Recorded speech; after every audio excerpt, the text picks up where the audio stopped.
Hi, Sai and Sai here for Music Radar. Today we've got on the chopping block Korg's KingKorg NEO. I say chopping block because we're not going to be too nice about this one, are we? No spoilers. No spoilers. No, All right. no. Stick with us.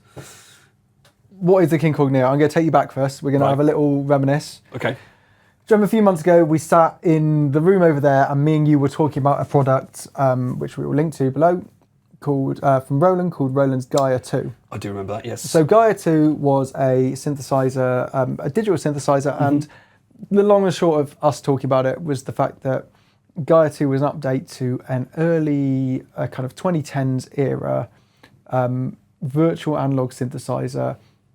And our kind of conclusion about it was that, like, you know, digital synthesis has moved on a lot. Yes. Gaia 2 felt like a throwback to an age where kind of virtual analog was all the rage, when actually you've got all these things, you know, like Korg's Modwave and like the Hydra synth and things like that, doing really interesting things. And it felt a bit like a remnant of a bygone era, and also a bit overpriced and a bit unnecessary in today's synth market. Yeah, so slightly raised eyebrow when looking so at let's this say one. hi to the KingKorg. Yeah. It's same. Let's be, all right, what is it? So KingKorg NEO. KingKorg was the original KingKorg, which I had to look this up actually because it's got very much like Roland's Gaia. It is an update. This is an update to a virtual analog synth that I kind of forgot existed. Yes. So can you remember when the original KingKorg came out? Early 2010s. What, 2013? Similar Something like that. sort of era, as in like that era, that same era when we were getting to the end of the kind of age of virtual analogs. Yeah, the analog explosion hadn't, like the new analog explosion hadn't quite kicked off. Virtual analogs are on the wane. Yeah, virtual analogs were looking increasingly kind of boring and old hat. Yeah. You were starting to get things like Arturia's Mini Brew and the Korg Volcas and things like that, which were bringing actual real analog back in kind of compact and cheap forms, and everyone was getting really excited about that. So the original KingKorg was another synth like Roland's Gaia that kind of fell into the end of that virtual analog wave. Yeah. Felt like a performance type synth as opposed to a kind of knob tweakers synth. Yeah, and like I said, until this came out, I'd kind of forgotten it existed. Yeah. That obviously me being dismissive, but I'm sure it did have its fans because obviously Korg has deemed it worth doing a follow-up now. Yep. So we are almost 15 years after that original or whatever, kind of a good decade at least over. And now we have the KingKorg NEO. Yeah. So you can see looking at this, it's very reminiscent in terms of its design and style of Korg's Modwave, Opsix and Wavestate synthesizers, which is worth us saying, not being negative for the sake of it here, because we absolutely love those synthesizers. I'm a massive fan of Opsix. Opsix and Wavestate, particular Modwave as well, they're all purely digital synthesizers. Each does really kind of cool, interesting things within its own remit. Yeah. So you've got wave sequencing, you've got sort of FM synthesis, you've got wavetable synthesis, respectively, from all of those. All in these kind of neat 37 key packages. Yes. What Korg has done here basically is take the engine from the original KingKorg and put it into the same form factor. Yeah. So in terms of what's actually going on in that engine, so it's effectively KingKorg NEO is pretty much the same engine that you got in that original synth. Okay. So what that does is it makes use of a few different oscillator types. It's Korg's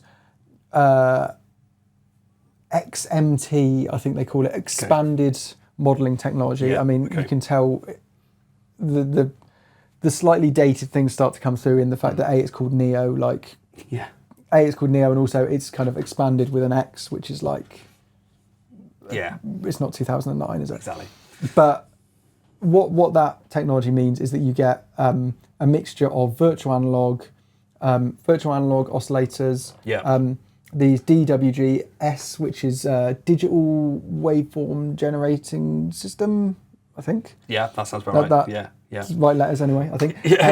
Which is technology that Korg have had going since the 80s, which is like effectively sample-based waveforms. Yeah. Is that the M1? Is that built on that? Yeah, sounds about right. Yeah, yeah. Let's Maybe go not. with yes. Tell me in the comments if I'm not wrong. You've got PCM samples as well, and then a mic input for the vocoder, which we'll come to in a bit. Yeah. So it's effectively a virtual analog with a few sampled sounds in it. There are a few things that update that kind of original thing.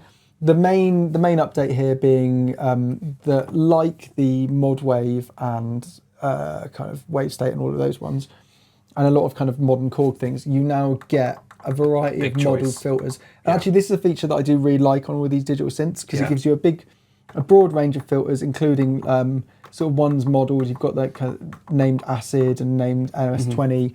Obviously, MS-20 is based on Korg's own classic design. There's various kind of vintage inspired. You've got kind of OB inspired filters in there. Oberheim kind of influence. Yeah. So a really nice range of different virtual and kind of modelled filters, which is a nice touch. Let's talk about the other things that we like about KingKorg NEO at the moment before we kind of get into other things. So all virtual analog, all digital setup. You've got LFOs and envelope generators, as you can see here. One of the best things about this as a synth is that it's bitimbral. Yeah. So you've got timbre A and timbre B there, and these can, by default, they're effectively set as layers so that you can edit both individually, effectively giving you 2-3 oscillator synths that you can blend, or you can split them. Split them on there. Being 37 key, obviously, the idea of splitting a keyboard on one of these is not massively useful, but you do have MIDI input, so that if you do want to kind of play two different things on, you can just plug in a bigger keyboard.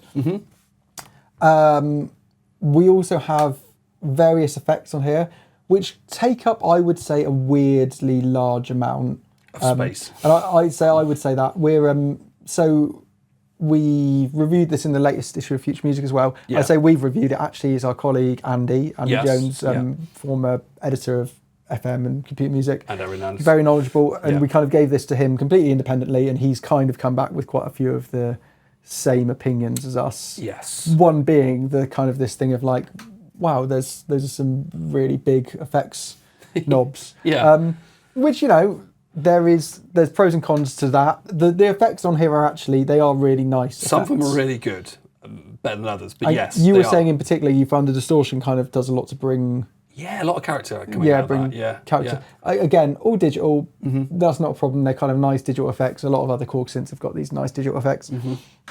And having big hands-on control is no bad thing. I also like the fact that you've got this envelope EQ here. So you kind of, at the very end of your signal path, you've got hands-on control of high and low there, which is a nice way to shape your sounds at that kind of very end output mode.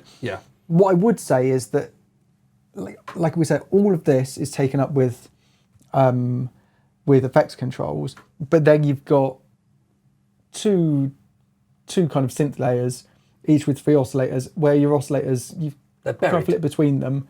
And then you've got one set of controls for 6 oscillators. It feels like they've tried to simplify, but have actually made it harder to use. And similarly, so there's some other, so you've got your LFO and your envelope generator here, which are kind of nice and easy to use. You've got hands-on controls, which is very good. But one of the other kind of elements going on with the synth engine here is that you've got 6 virtual patches, they call it, which is effectively like a modulation matrix, which you don't get really hands-on control of at all here. I mean, to get into diving into those, we need to start going into these menus here. You've got kind of deeper control of oscillators and filters and things like that, blah, blah, blah, and then you get through to virtual patches and stuff like that. So there's some proper menu diving if you want to get really set up with those. So it's a kind of odd combination of very hands-on control for certain things and then real buried menu diving for other elements. Not necessarily the best way to go around things. No, it does feel like I said, it's to simplify it, they've made it trickier to use. I mean, let's talk against design of.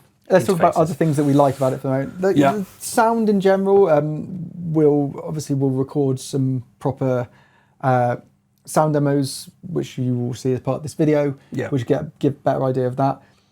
You can get some really nice sounds out of this. Like I was playing around with it earlier, particularly once you start layering up different sounds for kind of pads and things like that.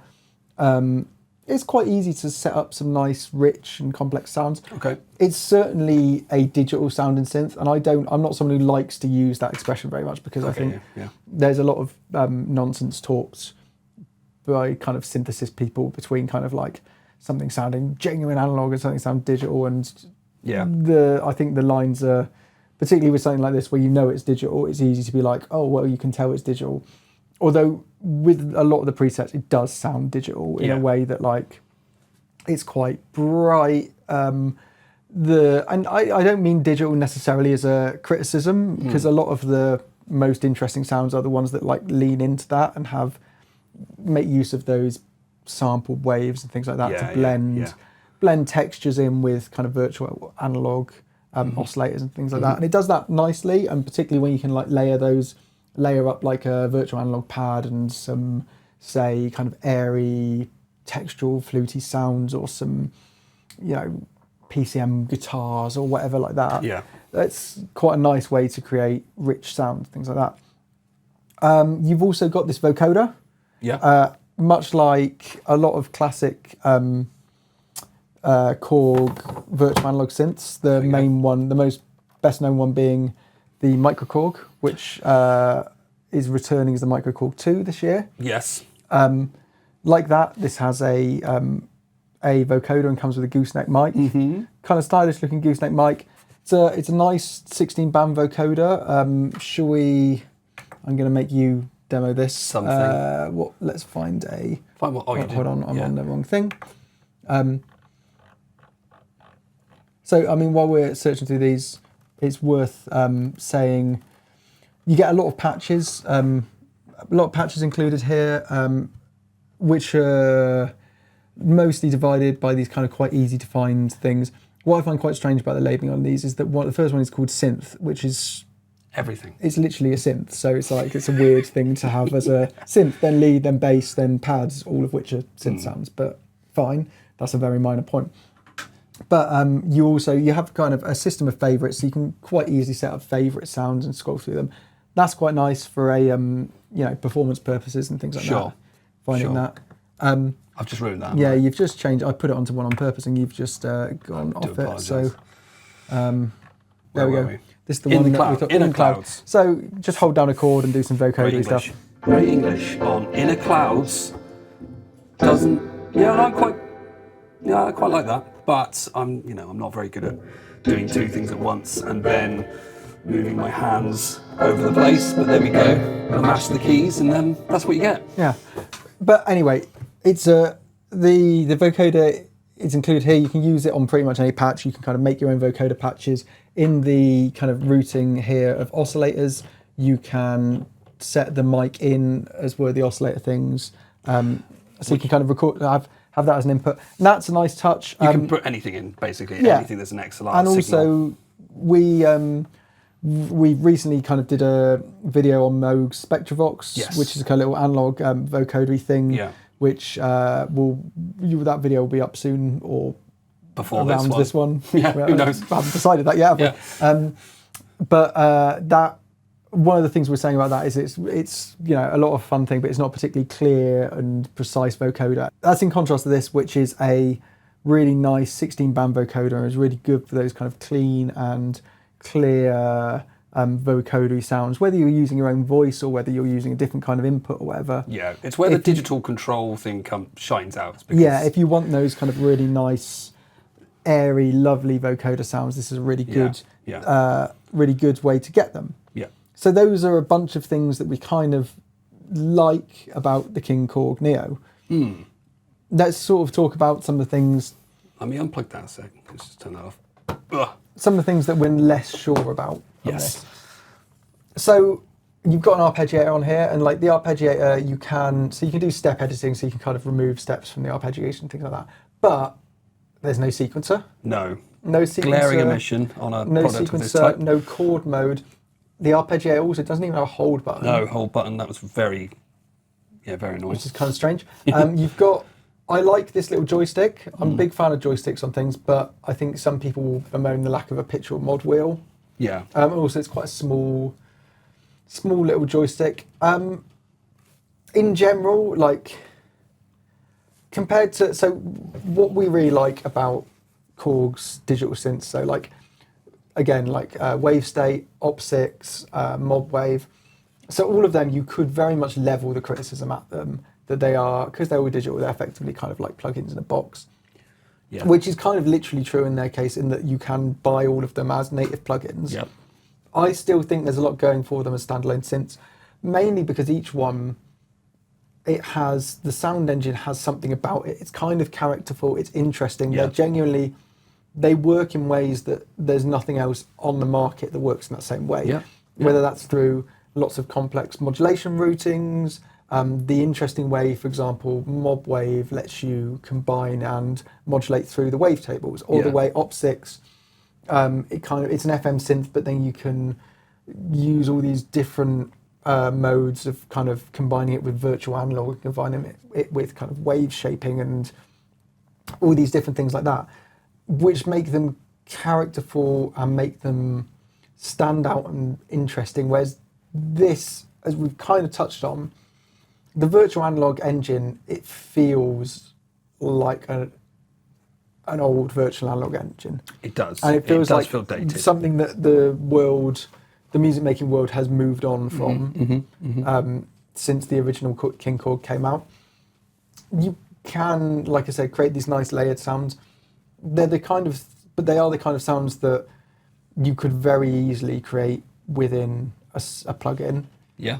And they're also the kind of sounds that you can get from other synths. There's a lot of other things. There's no new ground covered here. I mean, particularly even in virtual analog terms, while this is certainly more modern and more capable, it doesn't feel like a generational leap forward to the microKorg that I bought around the turn of the millennium. Do you know what I mean? Yeah, that's nearly 30 years old. Yeah.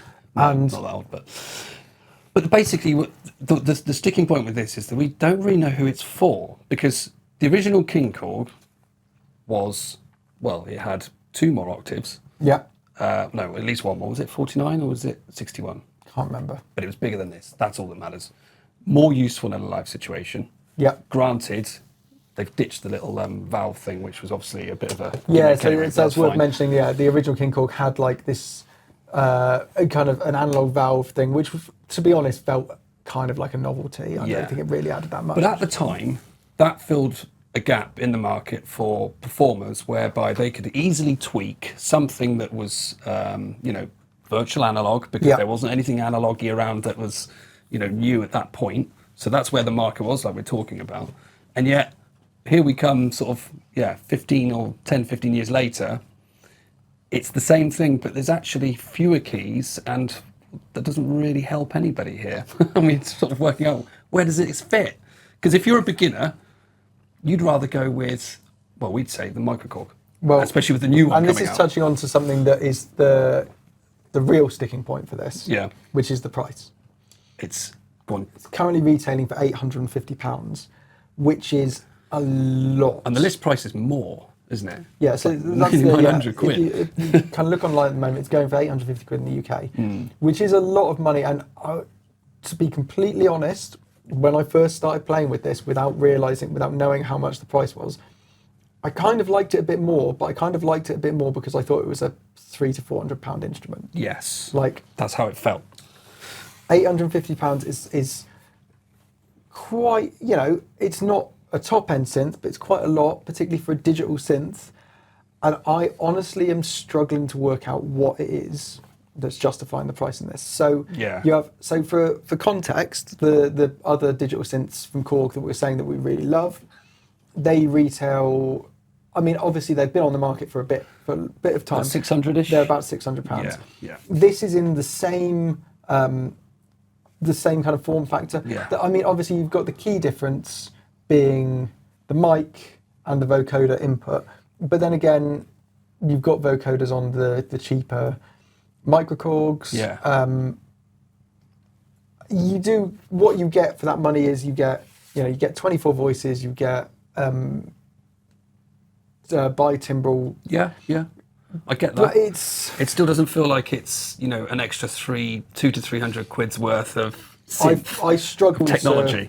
I struggle to make the maths work. Make the justification of this being an £850 instrument work to the point that I would very much struggle recommending someone to spend £850 on it. There are that price may well things. come down. Yeah. I imagine it probably will come down quite drastically. When it comes down quite drastically, it might be something that more people would consider. Personally, I would always point people in the direction, if you want to be within Korg's world, of, like I said, those sibling instruments, the Wavestate, Modwave, Opsix. You've also got the Microkorg 2 coming out this year, which we haven't actually had a proper chance to play with. We've seen demos and things like that, but we haven't had a chance to play with. But I would, I'm a big advocate of the original Microkorg. It was one of the first synths that I ever owned, about 25 years ago or whatever, or not quite that, but almost 25 years ago. And that kind of, it feels more accessible and entry level, and this sits in a weird place. It's a weird place, yeah, because it's a Microkorg. It's not even a Microkorg XL. It's just it feels very Microkorgy with big keys. Yeah, we're not sold, basically. We're not, unfortunately. It's worth saying as well, keyboard, 37 key keyboard. Again, this price doesn't have aftertouch velocity sensitive, so which is basic. There's a kind of, I think some of the second generation of some of the other Korg things have aftertouch, but I don't think they have aftertouch, but they have like release velocity things. Or they've updated the keyboard with those. There's some updated keyboards and things, but this is just velocity sensitive. Let's talk about other things within that kind of 850 price bracket. Yeah. If you want to stick with digital synths, let's stick with digital synths. You've got the Hydrasynth Explorer, which is their smaller one, which is limited in its own ways compared to some of the top end Hydrasynths, but is a much more interesting instrument. It's a different instrument. It's wavetable kind of bass, but it's a lot more interesting. Does more interesting things. Another one from Korg that we haven't touched on, but if you want a kind of bread and butter all-round synth within a similar form factor, Minilog XD. Of course. It's because that combines analog and digital. Yeah. The voice count is much smaller. But I would say, if I was looking at anyone recommending them a mid-range bread and butter synth, I'd say don't worry about needing 24 voices or two layers. Get something like a Minilog XD that does, a lot more characterful things. Is more versatile. Has got a sequencer, kind of cool sequencers, motion sequencing and things. Yeah. Well, you remember they did the SE versions of the Opsix and the other guys. Yeah. That would make more sense to me, because this, I feel like, is more of a performance. You'd have it as a secondary keyboard. Yeah. But only 37 keys really limits it even for lead playing, having your second keyboard going, And a lot of things that it can do, you'd have a workstation style keyboard doing anyway. Yeah, it's worth us saying, isn't it? Like, clearly this has been put into this form factor so that it matches those other synths. Yeah. But it feels like a mismatch between the kind of form factor and the idea. Yeah. The idea being that it's a bread and butter kind of does all your synth sound thing, performance keyboard, but put into a size and shape that isn't particularly useful for performance. No, I get it's sort of macro style control, but for this sort of size and say the other instruments, they're more for sound designers and tweakers, and it doesn't fit those guys. Yeah, really. Look, we may be proved wrong. There may be people who go out and try this and it may find legions of fans or whatever. Yeah, we're not the be all and end all of these things. No. But I think both of us, and like I said, Andy, who's reviewed this for the mag, all agree. We've seen a lot of things recently. It's sadly a bit of a rare misfire for Korg. I'd say so. Yeah. Yeah. Sorry, Korg. But that's the way it goes. We are going to give you some sound demos now, so do stick around for those. Obviously, let's have the hot topics in the comments. Tell us if you like this or not, or what you think Korg has, missed out on it too. And until the next time, we'll see you soon. And yeah, stick around for these demos. So cheers. Thanks.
KingKorg NEO, KingKorg NEO, KingKorg NEO, KingKorg NEO, KingKorg NEO, KingKorg NEO, KingKorg NEO, KingKorg NEO, KingKorg NEO, KingKorg NEO, KingKorg KingKorg NEO, KingKorg NEO.